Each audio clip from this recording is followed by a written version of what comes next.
Welcome to another Keelhauled podcast. I'm your host, Captain Logun, and we've got a lot of Sea of Thieves news to cover today, so tie yourselves to the mast and hold fast. Ahoy there, pirates. I hope you had yourselves a good week and a good weekend. I know I did. This week, Seabound Soul is out. The tall tale is available. Get your hands on it. Go out and do a bunch of stuff. We're going to be talking all about that this episode and more on this week's episode of Keelhauled Podcast. First up on today's docket, let's talk about the obvious thing in Sea of Thieves. I wanted to warm up this podcast with something that was coming in pretty hot, and I knew you guys would be lit for it. Now, of course, I'm talking about fire. And fire is everywhere. Everyone's burning ships. Everyone's catching each other on fire. Everyone's throwing fire bombs. And, well, we just can't seem to get enough of playing with fire. I guess we're a bunch of little fire bugs. Anyway, so fire is now out. It's available for everyone. Just look for the fire bombs. You can throw them. You can hand them to people. You can shoot them out of cannonballs. What else can you do? You can trick your crewmates into thinking that the cannon just hit real close and they didn't hear the actual shot when you toss one over the side of the ship. And yeah, God, man, fire. It's really awesome. It definitely has been long in the works. From what it looks like, because it works really well. Everything catches on fire. The only thing that I've been testing out that hasn't worked is catching myself on fire while standing in fire, which I know goes against all the rules of World of Warcraft ever created, or MMO for that matter, and trying to cook a chicken in my hand. I can't seem to do that. That's the one thing. But you can definitely blow people up with powder kegs, and they can catch fire if they don't hit the actual blast radius. And yeah, skeletons too. Skeletons catch on fire and die. It's a good way to deal with metal skeletons. And in any powder kegs in crow's nests, they're done. They're gone. Good luck. Don't carry powder kegs on you. This is insane. Fire is really awesome. So one of the things that we found out is that every ship is now equipped with a water barrel, and you can fill up the water as much as you need. You can pump more in, you can grab it, you can toss it and douse it in flames. So the nice thing that I've learned with fire is that once you douse a flame on the ship with it, it evaporates the water and doesn't leave a bunch of water in the bottom of the ship. Something I thought was really cool. I've also had a ship almost go under because of fire. Like, we set one ablaze and then we had a whole bunch of water in the hull on the bottom deck of a galleon, and we managed to extinguish all of the fires and save the ship. There wasn't a whole lot left, but it's definitely possible. It's definitely slow moving. It's not something that's gonna happen real fast if you do have fire on the ship, so you can kind of work around it if you need to. And just a quick little reminder, there is a new achievement for blowing up a shark with a powder keg. That's a Jaws, and it's got a Jaws reference to it, which is really awesome. So that's an easy 20 points for your gamer scores if that's what you'd go for. Fire is just, it's a lot of fun. This is a whole new tool that's been added. I love seeing all the photos of everyone playing with fire. And good job to the team at Rare for putting this out there, because man, it's a good one. It's a real solid addition to the game. I like it a lot. Next up on today's docket, I did want to talk about Tall Tales. I'm going to give you a little bit of just an overview and my kind of feelings on it, but I don't want to give too much away because it is kind of a spoilerish type thing. So for this, it's really easy. Just head out to the Black Witch shipwreck on Shipwreck Bay, and you will see, if you haven't already, the portrait of Sir Arthur Pendragon. And you may be wondering, how did we know this beforehand? Well, there were riddles that took you to his cabin, and they've confirmed it since then that it is Arthur Pendragon, or Sir Arthur Pendragon, captain of the Black Witch. And we found out some really interesting stuff. If you get a chance to go do it, you probably already know, but there's a journal right inside his cabin. If you look the opposite direction of where the table is, you're trying to find out where those journals are for the actual achievements and stuff. The first one is right behind him, and that'll tell you where to go next. The story of this is really awesome. I'm an internal struggle. I'm trying to decide if I want to actually give too much away, but he basically comes out and says that he's been trapped in this portrait because of Greymorrow, and that he's been stuck there for a long time, and that what he was doing beforehand is before, when he was out sailing, he was working closely with the Order of Souls, and the Order of Souls was entrusting him with this enchanted sword. And this sword was a way that he would actually help bring souls to peace. How that works, I'm not entirely sure, like what he does that brings them to peace. But essentially, he would help guide them to wherever they needed to go and relieve them of their trappings. And it's kind of interesting because he talks about how his friend was kind of helping him, or we get a tool from one of his friends, and the tool that we get is the ferryman's lantern, which is kind of interesting that they just kind of give it to you, considering that was something that we actually had to go dig up from the ferryman's grave back in Tall Tale 7. And now we just kind of get it. But I'm okay. You know, we'll kind of overlook that for the Tall Tale. You get it. He's a friend of Sir Arthur Pendragon, and Pendragon tells you about how a gentleman released him from his prison in the portrait, which is really interesting. Like, you know, we know that we've been trying to find out where these cursed relics have come from. Well, we know where they came from. They were stolen from the Order of Souls, but we know that they were stolen to start working on some sort of dark rituals. And now these dark rituals are what frees Pendragon from his actual cursed portrait. And the gentleman that he talks with, he didn't catch their name, and I definitely have some inklings on who that could be. But Arthur Pendragon's free. He says that he was told that there are still a few more souls that he needs to release, and so that they can be free. So we go out hunting down what's happening with these souls, and we find out that that the Ashen dragon has actually taken and started attacking these two ships, one of which was in kind of a loose alignment with the other. And you go down and you track down these captains who have been slain and their ships sunk by the Ashen dragon. Come to find out, you start following where the Ashen dragon leads you. And each time you go to each of these captains' shipwrecks and you find their skull, Pendragon actually uses his sword, which, let's be honest, it's a blue lightsaber. It's also the only rapier in the game we have right now, so that's really cool. But he uses his sword to release the souls of this of each of these captains. And each time it happens, they explain kind of what's going on, and more of the tall tale gets filled out. And I'm not going to spoil what happens at the end, but you do end up finding Captain Flameheart's grave, and it's really awesome to go watch it. And then what happens afterwards was amazing. I really love this tall tale. This tall tale to me tells a story in the past of something that happens and then catches you up at the present. So if you've read, say, Athena's Fortune, you're already kind of familiar with this format that Rare likes to pose these kind of stories. In Athena's Fortune, you were sitting with Ramsay and his crew for their first excursion into the Sea of Thieves, and then kind of how they came up with other crews. They were subsequently betrayed, and the Gold Hoarder legend was born. The other half of the story is coming from Lorena, who is fresh to Sea of Thieves well after the Gold Hoarder's been kind of in the background for a long time. And you find out that she finds a crew, and she's kind of going around and doing her own thing as they come across Tribute Peak at the Shores of Gold.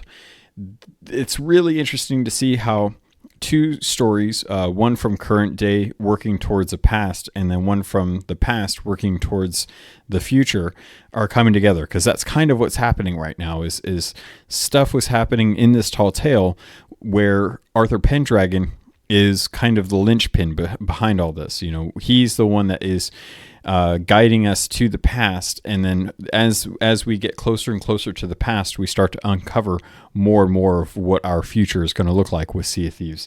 And Mike and the team have done a great job crafting this narrative. It's a really cool event to see. It definitely harkens back to the earlier tweets about him wanting to achieve an effect in the game that is very similar to a scene from Masters of the Universe.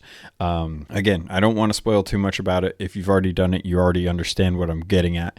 But this being the first introduction to a larger story arc, it was a great way to kind of kick off Tall Tales in a post-anniversary update sense in kind of looking at what the future story of of the game, and as well as like the future story of what Tall Tales are going to look like are. This is probably the second Tall Tale that I would say we've had that didn't really involve too much. This one was one where we were kind of guided along the story. Everyone that I know seems to really love Tall Tale 7 and how you kind of follow along this detective story. And this is very similar in that aspect where you're not working out puzzles, you're not avoiding traps, you're kind of taking yourself through a narrative, and that narrative is the interesting part because it's a story that can't be told outside of dealing with ghosts and using the ferryman's lantern, which I think is just a cool idea. There's always been that trope of, dead men tell no tales, and the ferryman's lantern is giving us this portal to looking into the past and seeing just what happened back then with these different pirates to help try and piece together more information about who we need to be careful of in the future. Next up on today's docket, I did want to dive into the meat and potatoes of this update. But first off, I have to address the elephant in the room. And he's short, he's got red hair and a flat head. And that's Stitcher Jim, who is now in charge of the black market as well as all of the mercenary voyages. And many of you may be wondering the same thing I am. Where is Duke the Dark Lord? Or Duke the Savior? Maybe. I don't know. At this point, it's hard to tell. But one thing is for certain, and that's Stitcher Jim is not someone I want to trust at all. In fact, I'm pretty sure that this dude is a dude who is constantly just trying to find the next big baddie so that he can befriend them. And if you don't believe me, do me a favor, take a quick peek at his chest. If you recall, he used to wear the emblem of the Forsaken Alliance, whom he betrayed by murdering the crews.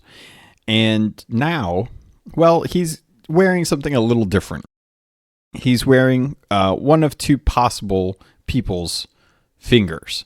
And the first one feels like the most obvious, which is Captain Flameheart. If you've gone out and done the Tall Tale, you've reached his tomb, you get to open it, and if you open it, you may realize, like I did and many others, that he is missing a ring finger, or a finger with a ring on it. Stitcher Jim happens to have a finger with a ring. And a lot of this leads us back to the Tall Tale, where Pendragon was released by someone who knew the right kind of curses and the right kind of spells to release him from that painting. Now, we know that Grey Morrow put him in there. Obviously, Grey Morrow wouldn't take him out of it. So someone who can speak to Grey Morrow may be our key to finding out what curse was used to keep Pendragon trapped in that portrait. And if you kind of look at where things are pointing, if you go hunting for the masked stranger, Stitcher Jim's betrothed, you will know, if you talk to him, he'll just say that she's kind of out of the picture for right now, kind of giving him his space, doing some other things on her own. And if you know where to look, you can find her. And she's in a place that we've been before. Well, I can't say everyone's been before. I've been there before. I check there very often to see if anything's going on. And usually nothing is going on. But this is a little different. In fact, I would say that if you go to Wanda's workshop on Wander's Refuge, you'll find out what's going on with the masked stranger, and it's more than evident that this is the beginning of the reveal.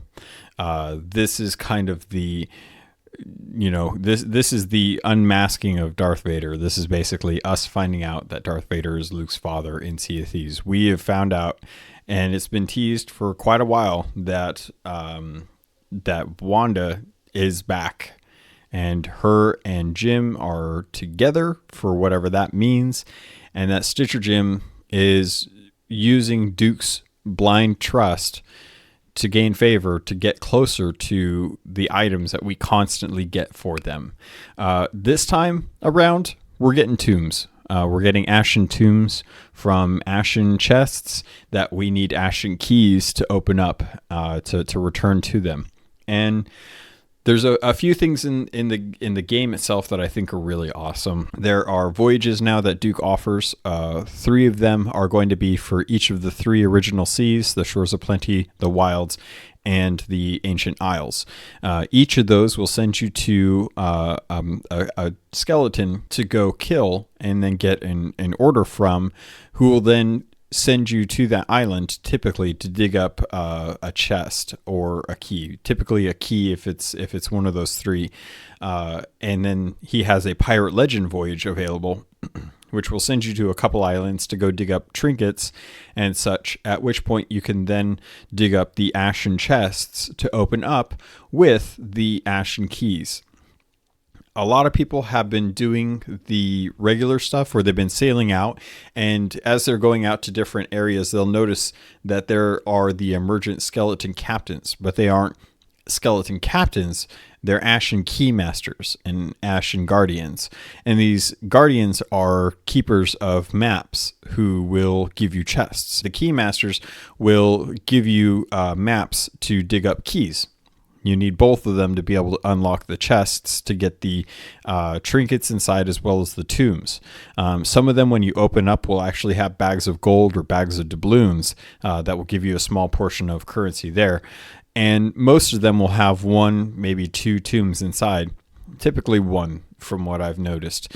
But you need to collect all 5, and you need to turn in 5 to Stitcher Jim to earn the commendations you need to be able to unlock the Ashen clothing, the fiery ash clothing that is coming into the black market.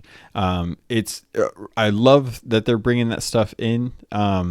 There's a lot more that they've actually brought in with it as well too. They've actually brought in some of the Inky Kraken set. It's a different, darker version of the Kraken liveries.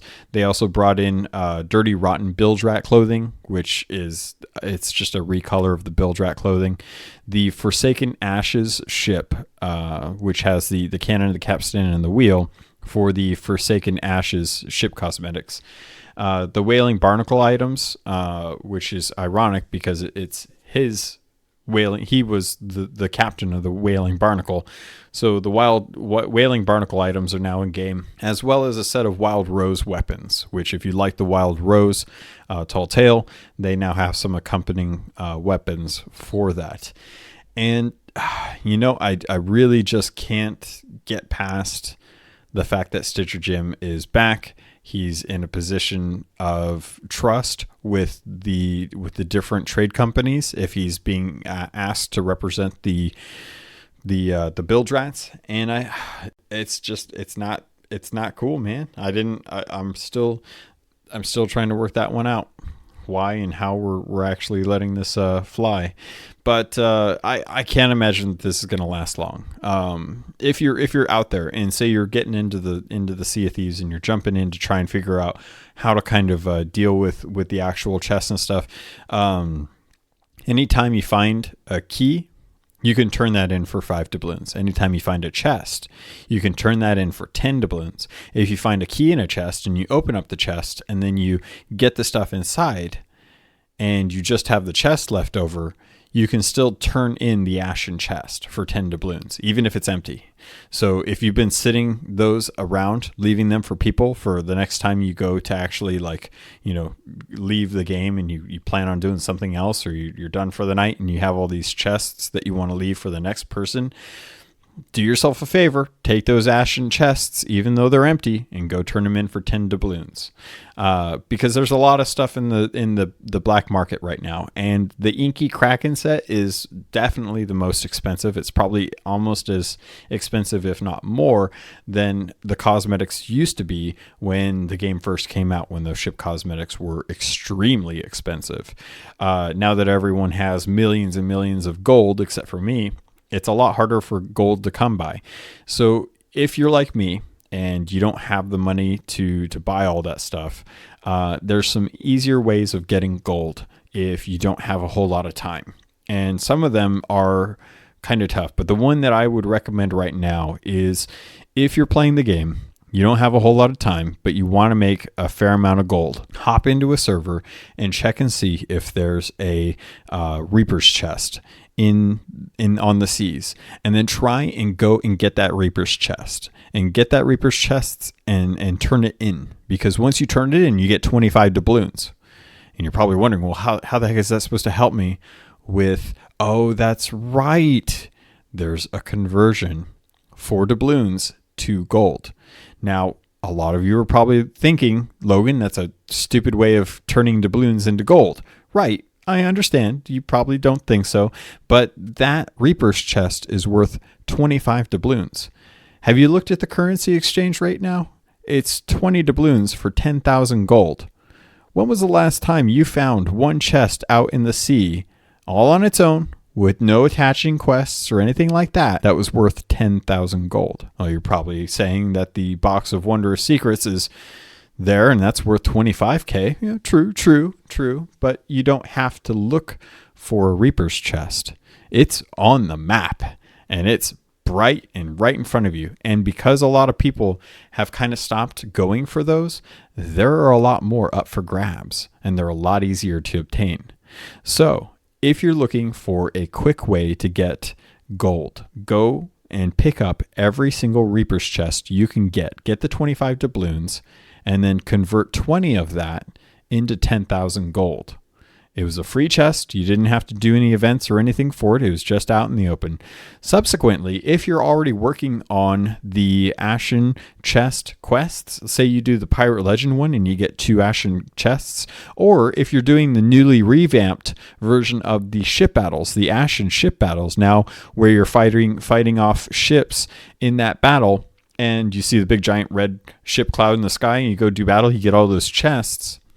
Once you actually open those up, that's still good. If you get 2, that's 20 doubloons. That's 10,000 gold. That chest, that empty chest that you left on the dock last night when you logged off and you didn't think that it was going to be worth anything, that was 5,000 gold right there. 5,000 gold. That's more than a mega keg and less dangerous. So I'm just putting this out there that if you're looking for an easy way to get gold and you got some time to sail around, but you don't always have a full team to go diving into doing forts or Athena's fortune quests or the Fort of the Damned or Ashen this and Ashen that and Skeleton this and Merchant crates that. Think about the Reaper's chest and how easy it is to grab one of those and then convert those doubloons into gold. Hopefully this helps you, because it's something I've been thinking a lot about with this update. Now that I have all this stuff to buy and not a whole lot of gold, but a huge amount of doubloons. And I just have to, I can't think of any other way outside of getting a whole crew together to go do big hauls, Hauls, HAULs. Next up on today's docket, I did want to dive into the patch notes just a little bit to kind of give you some ideas of some of the things that I found out in the world that have helped me. So if you are out in the world, there are a couple different things that you can find that are a lot better than they used to be. First off, rowboats. Rowboats, now when you find them, should have a fair amount of stuff actually in them. So check that chest and make sure you pull out some of those supplies, because that'll help you as you go along, because most people are going to want to find an actual rowboat and use it. The other thing, Gold Hoarder riddles now reward collector's chests with stuff inside. So if you do a riddle map and you're trying to find that last thing, when you dig up that riddle map, it's going to be a collector's chest. These are hopefully going to bring you a little more gold than just like what you would get from a normal X marks the spot voyage. If you also are out looking for collector's chests just out in the wild, any of them that you find should have stuff inside of them. They've said that they are definitely making sure that there's always going to be something inside of them. I've found gold or like a bag of gold on top of valuables and stuff. It actually looks really cool. It actually looks really awesome to see like a bunch of gold and then some items poking up from inside of it. I'm kind of wishing that we had that a long time ago, but I'm glad that it's in there because it's a really cool thing to see. The forts now have the potential of having these collector's chests with a variable amount of stuff inside them as well. And I really like this. It's emergent. It's like you're never quite sure what you're going to find inside these chests. And it's nice to know that if you do find a chest, that there's going to be some immediate gold. It's not going to be a whole lot, but there's going to be a certain amount of gold inside that chest right off the bat. So even if you don't necessarily get to turn in that chest or everything in it, at least you're getting something before you lose it to Kraken or pirates or what have you. You're getting something as you actually pick it up. And I know that for a long time that was something that a lot of pirates had problems with, is the idea that treasure isn't actually your treasure until you actually turn it in. But with a lot of the work in the seas right now let me rephrase this. As the emphasis for trade companies has dropped significantly, the mercenary voyages, the gold hoarders, not the gold hoarder stuff, the build rat stuff is all stuff that we're now focusing on. And because of that, it's less of an incentive for us to find regular treasure that isn't towards one thing, because we're usually turning everything into Stitcher Jim now, who was Duke. And then you'd subsequently have little trinkets here or there from picking up other stuff along the way to turn into like the Gold Hoarders and the Order Souls.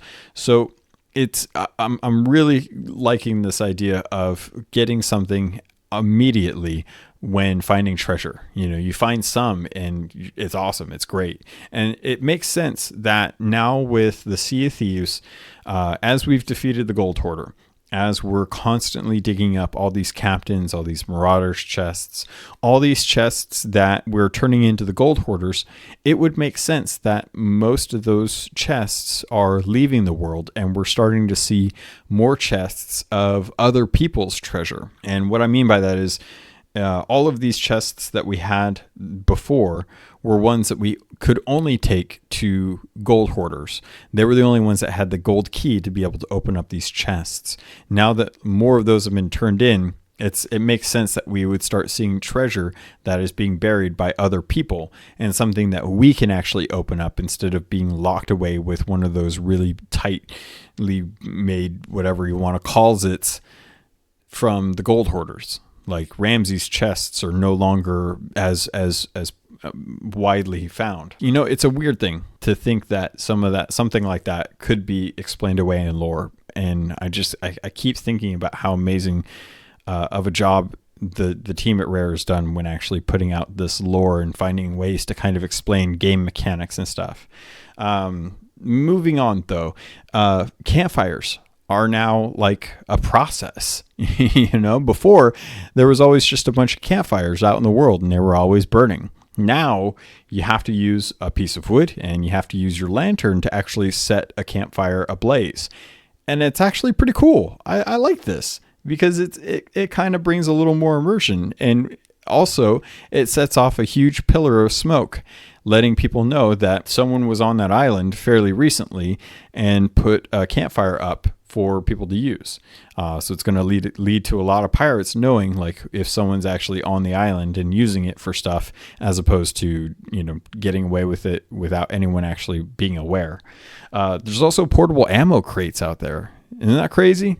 That's a crazy thing. I still haven't found one, but reading the patch notes, it does say that you can hold a stack of up to 50 ammo, or I guess in this instance, 10 reloads, and you can take the ammo chests to your ship or on an island to restock them using a normal ammo crate. So say that there's an ammo crate that's pretty far from where you're at, but you need to take out a bunch of skeletons with your gun in this area. It's nice to know that you can take one of these portable ammo crates, stock it, go out, kill those skeletons, and then if you need like a restock, have someone run over, restock it, and then bring it back while others are dealing with the skellies and stuff. It's a little thing, but it's one of those tools that helps kind of make it a little bit easier. So say you take like an animal or an animal crate, an ammo crate somewhere where you really don't have easy access to be able to refill your ammo. Having a person, like Joe said in the dev update video, having one of those up in a crow's nest can really make a difference when pirates are trying to keep watch on the horizon from other people, but get bored and want to help with, say, like killing waves of skeletons. If they've got, especially at a fort, let me emphasize that this is probably best served on skeleton forts that are active that you're trying to take down. Having a portable crate up there for the lookout to be able to help scope out what's going on the horizon, but also be able to take out skeletons on the ground that you're fighting, or kegs. That's awesome. That's a huge plus in the quality of life world. I love that. I love ideas like that. Bringing stuff that is fixed that would be better if you had one, but not necessarily giving it to everyone. I really love that. The particles in the game right now are so epic. God, man, they look so good. I've been looking at the new Ashen skeletons that they brought us with the ashes and the flames. These are the things that I was expecting when we were going to be going out to the Forsaken Shores. I expected every skeleton to be like molten lava with bits of lava dripping off of them and gold like affixed to them, or these ones that are just like on fire and just constantly flaming, and you had to worry about that. Still waiting for swords to catch a blaze. Still hoping that one of these days, one of these Ashen swords will actually be on fire and we can have a flaming sword. I can't remember the Adventure Zone reference. You know which one. The one that Taco had. And anyone who doesn't know what I'm talking about, the fact that you haven't been listening to the Adventure Zone is a crime in and of itself, and I will not stand. I'm going to keep seated right here and keep doing this podcast. All right, next up on today's docket, I did want to talk about the Pirate Emporium. We got a lot of new stuff in the Pirate Emporium, and I wanted to make sure that I talked about some of it, because some of it's going to be something that maybe you're interested in, but maybe I'm not interested in. And I'm starting to notice this with the Pirate Emporium. Having a variety of stuff expanded is going to mean that I'm just not going to pick up everything. I feasibly probably can't. But I did want to talk to you today about a couple things because we're getting closer and closer to Black Friday. If you're playing Sea of Thieves on Game Pass and fear that one day you may not have Game Pass and want to still play Sea of Thieves, right now, as far as I can tell, Sea of Thieves is at its cheapest. Right now on at least the American store, Microsoft is selling the digital version of Sea of Thieves for $24.99. Now, I bought this game when it first came out, back when it was full $60. And to be able to pick it up for $25, which is more than 50%. It's 50% of what it is right now, but the fact that it's that cheap is just insane. So if you don't already own this game and you're just using it on Game Pass, you might want to consider picking it up for this price in case you don't want to have Game Pass at some point. Also, I wanted to mention that if you go into the store, all of the ancient coins, the ones that you can purchase for Pirate Emporium stuff, there's all of them. at least a 10% knockoff. So even the most expensive package for the ancient coins, the 4,250 coins, the one that's normally $34.99 in America, that's down to $31.49. 10% off. So if you've been wondering, like, if you should pick up anything in this month's amount of stuff, the stuff I'm going to talk about, the new Pirate Emporium stuff, if you are thinking about picking that up, definitely go into the Microsoft store and actually pick up the ancient coins there, not in game. Buy them outside of the game through Microsoft's store, because you're most certainly going to get a better deal. Also, if you can, not everyone can, but if you can, stock up on these for months where you will want to purchase a lot of that stuff. Getting the 10% off now is probably still better than any of the different, or any of the future sales future times where this isn't going to be on sale. I don't know how long this sale is going to be going for, so I do want to make sure that you're at least aware of it. With the Pirate Emporium this month, we actually got a lot of stuff. So if you remember last week's episode, I talked about the trailer and how in the trailer they had the Huntress figurehead. And the Huntress figurehead was accompanied by a very weird set of liveries, something that didn't really look like anything we had in game. And that's because it wasn't. It's actually the Huntress ship collection, something that is very much of the Perfect Dark game. So everything is apparently freshly sourced from the Carrington Institute of Pirate Ship Designs, coming the ship for the Huntress collection. So the Huntress bundle's in there. There's also a cosmetic discount for the other ones, from what it says, which I didn't really notice, so I'm not 100% on that. But if you had the Huntress figurehead and you wanted the rest of that livery set, that is now available in the Pirate Emporium. There's also new outfits, the Sovereign pet outfits, as well as some Sovereign bundle sets that give you the cockatoo or the marmoset. By the way, I don't know if you guys have noticed, but there's actually a third type of bird and monkey now. So we had the original two that first came out, and now we've actually got a third one in there. Kind of hoping that we get a new type of pet, because I know a lot of people, myself included, want cats and whatever pets, crabs. People want crabs as well too. That taken out of context is really bad, by the way. But yeah, we're getting cockatoos and marmosets. That originally came with the last update. There we got the skeleton versions of them. The regular ones are now available, and the Sovereign pet outfits are now available for each of the different types of pets as well. If you've been checking it out, you may have already noticed this as well too.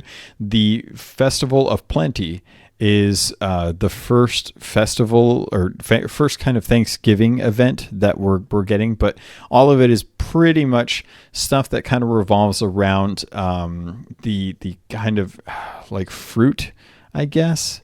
If you take a look at it, a lot of it looks like it's like stuff that you would see in your typical cornucopia icon, with the I can't explain it, but it's got a bunch of fruit. So you've got a bunch of cosmetics for your pets. You've got a bunch of different equipment that all look like they're freshly sourced from farms in your neighborhood. I don't know what I'm saying, but yeah.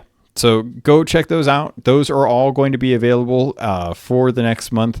At the moment, we don't know if Rare is going to be having this last for the first week, or excuse me, the second Wednesday of December or the third Wednesday of December. They haven't talked about how long this event is going to go for now. So I would say for the next 2 weeks, you're probably safe to hang off. But I would definitely, if you see anything in here that you want, pick up the ancient coins through the Microsoft Store, get the discount on those while they're still active, and then pick up the Pirate Emporium stuff. There's a lot in there that I saw that I'm like kind of iffy on. I missed out on some stuff last month on purpose, but make sure that if you're listening to this, you set a reminder for the first week or the first Wednesday of December to say like, hey, this is the potential last week I can buy this stuff. Kind of glad that they're bringing this out and that there's a lot more. Oh, I did want to mention too, if you head over to the Xbox and Microsoft stores, there is a Festival of Plenty bundle that is has 4 emotes, 4 of the fun emotes in there to help celebrate. There's 4 food themed instruments plus 1,000 coins or ancient coins and some free bonus gold. So if you head over there, I'm going to click the link right now. Let's take a look and see. It is $9.25 in EU. I have no clue what that is. They put the link to the UK store. Let me see if I can find for you the American equivalent to see what the conversion is for America. Let's see. Festival of Plenty. There we go. Festival of Plenty bundle. You guys got the mouse clicks in there, hopefully. Okay, so in America, if you want to buy this, there's 8 days left. Okay, there's 8 days left for this. It is down to $11.04 because it got a 35% off discount. Normally it's $17.90 or $17, so you're getting about $6 off on that. So again, that's going to be 4 emotes, 4 of the festival fruits, some ancient coins, and some gold in there as well too. Make sure, honestly, for $11, that's not bad because you're getting a fair amount in there. You're at least getting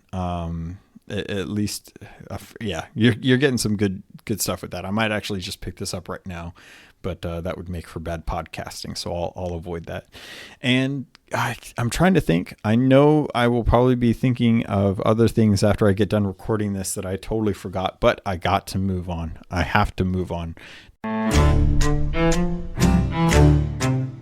Next up on today's docket, I asked, you answered, and as always, I got your first mate's log. This one comes in today, says, Ahoy, CaptainLogun. This be a tale of harrowing adventure, hard-won treasure, and pirate ingenuity.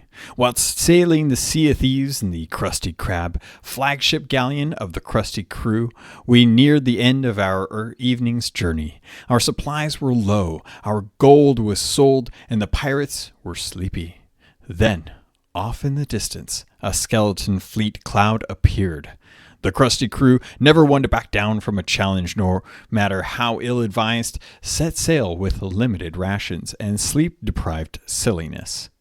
The lesser ships of the fleet went down easy, and the captain's ship emerged as the best boarder of the crew. I snatched up a gunpowder barrel, went to the bow, and boom! I was sniped by a dastardly skelly. Frustrated by the setback, which was merely a setback, I waited patiently for the ferryman to grant me passage back to the land of the living. Within moments, the rest of my crew appeared on the vessel of the damned. 2 cannon blasts from the skeleton crew stamped their tickets to the world below. Mildly panicked at the thought of an unmanned ship, I passed through the portal and waited for my boots to show up on the deck. Unfortunately, I was dropped into the open sea, surrounded by gunpowder barrels, a rowboat, and a mermaid. The Krusty Krab had sunk. One crewmate, being particular part of the master race, quickly spawned beside me.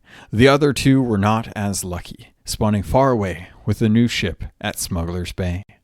As my mate swam to the mermaid to join the rest of our crew, I shouted, "Stop!" I had a crazy idea. A pirate of an idea. An idea only a seasoned and salty crab like myself could devise.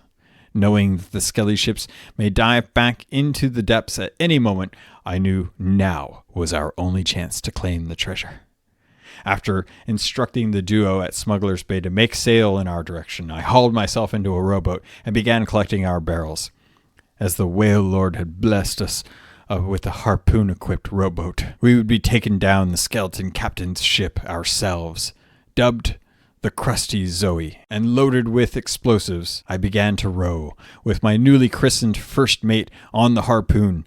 The skeleton galleon floated aimlessly, unknowing of our presence, as we closed in. Pop! Crash! My mate harpooned the skelly ship in the meat of its starboard bow. Like a mighty whale, the ship lurched forward, dragging us along for the ride. My first mate held tight and slowly drew us closer. Within seconds, we were mere feet from the ladder. I grabbed a barrel. I jumped with all my might and hoisted myself aboard. "Hello, boys," I quipped as I ran down the stairs, ready to strike. I lit the fuse, dropped the barrel near the port quarter opposite of our rowboat, and began to blast away at the skeleton crews. Boom! The barrel splintered with the fury of Poseidon himself. The middle deck began to fill, and the ship would sink within mere moments. As two of the skeleton crews began to patch holes, 4 more hailed my intrusion with the business end of their blunderbusses, eyeing what could be my final stand. I fought the undead crew with all my might, but eventually succumbed to their numbers. As I was transported back to the ferryman, who had surely grown weary of my face, the first mate of the Crusty Zoa explained, "They sank. We got 'em!" A cheer rung out from the entire crew, and the Zoe's lone survivor began to load the rowboat with treasure. When I spawned back on the Krusty Krab, I ran to the bowsprit and could see the lone rowboat being tossed around by the sea. With the Zoe's new captain waving furiously, we scooped it up, loot and all, and made our way to Daggertooth. We sold the treasures, had a drink, and called it a night with a new story to tell. It's not all about the gold. It's about the glory and the gold that you turn in afterwards. But that was me. Sorry. Captain Carapace. P.S. Thanks for acknowledging my crew's first Fort of the Damned victory on Twitter. You now be an official member of the Krusty crew. Well, thank you. Thank you, Captain Carapace. I appreciate that, and I'm glad to hear of your victories on the seas. It was quite a story to read, and I'm sorry if I messed any of it up, but it's because it was passion and not just sheer idiocy. No, I love that. It's such a great story to hear those moments when you think you're down and out so many times during that event. I remember that August was filled of events of freaking out and being totally just so upset when your ship sinks after you'd fully loaded up with everything. You go out there and the first couple curse cannonballs just sleep you and your ship sinks because you're being pelted by 2 ships. So I know that feeling when you go down and then everyone else shows up on the ferry and you're like, if we're all here, who's up there?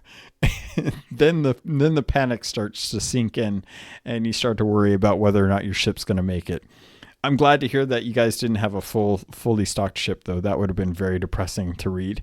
But I am glad that you guys managed to get it sunk as well. Really good job on the powder kegs in the rowboat. And praise be to the Whale Lord for blessing you with that harpoon-equipped rowboat. As many a rowboat in the Sea of Thieves need to be equipped with harpoons. Hopefully our Whale Lord will bequeath us that treasure. Last item on today's docket, I did want to address one more email that I got in from, of course, the dog, who wrote in again asking if I knew anything about the vaults on Fetcher's Rest or Ashen Reaches. He says that he found one in a cave on Ashen Reaches and heard about one on Fetcher's Rest online. It might be just part of the Seabound Soul, but I thought I would just check with you to see if there was anything going on. Well, thank you, the dog. I appreciate you writing in again.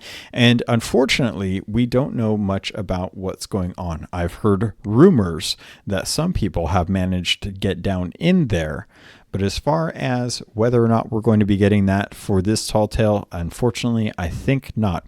But I do know that Rare is planning on introducing more things like vaults and traps in the regular world for us to find out about through regular voyages, through the Gold Hoarders. And I tried to check with Mike because I couldn't remember where he had mentioned it. But I remember seeing one of the actual videos where they were talking about how they wanted to bring more of a focus back to the trade companies, something that I think is sorely missing in the game right now. If you guys remember back in the day when you first started and the trade companies were where it was at, like that was the cool thing to be doing. Like you wanted to be doing those because that was how you got a majority of your gold, because skeleton forts weren't up once but every 3 hours, and we didn't have megalodons and krakens didn't drop loot. And there was a time where all we had was chasing chicken and digging up treasure and killing skeletons. And I think that we're going to get back to that point, or at least to a point that is kind of a 2.0 version of that.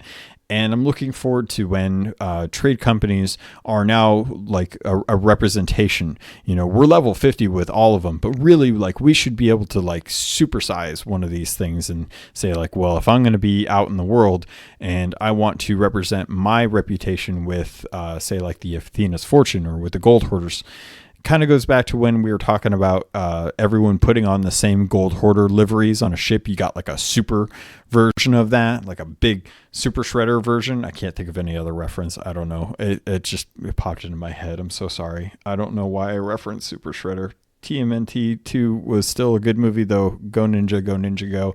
And yeah, I'm looking forward to God, I just blacked out just then. That was really weird.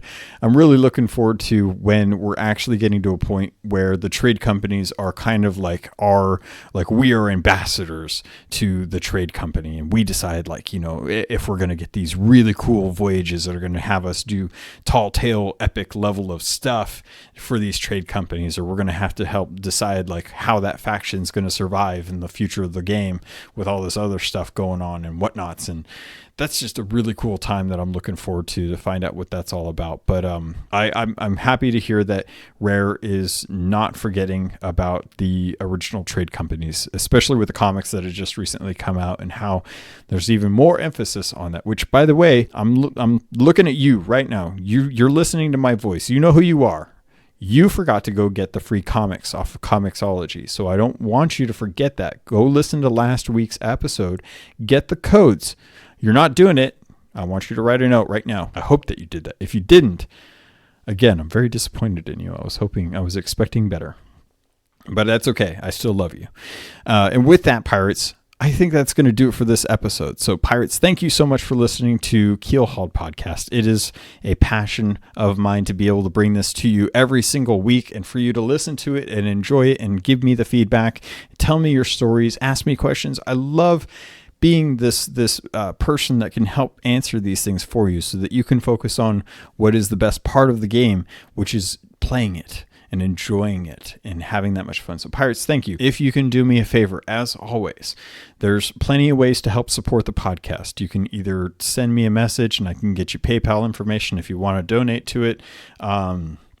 If you want to share it with someone, I'm everywhere. It's on Spotify, it's on YouTube, it's on Apple Podcasts, it's on Google Play. It's it's pretty much everywhere. I don't know where it's not, except for that one. What is it? Stitcher? I think Stitcher is that. I know Stitcher Jim. I know, but I think Stitcher's a podcast place too. But I think they do stuff with adding ads to your podcast without your knowing about it or something. I don't like the idea of that, and I haven't looked into it, so I'm not doing that. But I'm available everywhere, just about everywhere. So please share the podcast with a fellow crewmate that you found or you're with and they haven't listened to it.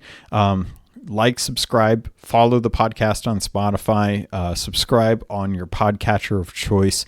If you have a chance to go over to Apple Podcasts and leave a review, I definitely appreciate it. I'm 6 away from having 100 ratings, which was kind of like a fever dream when I first came up with the podcast. I never thought that I would get anyone ranking it, let alone my friends or everyone that I've become friends with online.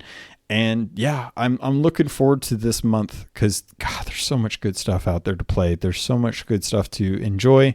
And the Shore Leave episode that I promised last week is going to be coming out this week. I didn't realize in my mind when I said it last week that the week or the day that I wanted the podcast to come out, the Shore Leave episode 3 to come out, that was the day that Sea of Thieves was going to release, and I did not plan that out very well. So I've got this first Monday, Tuesday, Wednesday. You guys should have an episode for Thanksgiving for Shore Leave episode 3. So if you're sitting with your family and you're bored and you wish you could be playing Sea of Thieves or at least talking about video games, I got you. I'm going to get you an episode on Thursday so you can listen to it. Pirates, that's going to do it for this episode. Thank you so much. If you want to get a hold of me, the contact information is always in the show notes. It's always there, as well as links to how to purchase Sea of Thieves merch that represent for Keelhauled. And with that, Pirates, I love you, and I look forward to sailing with you on the Sea of Thieves.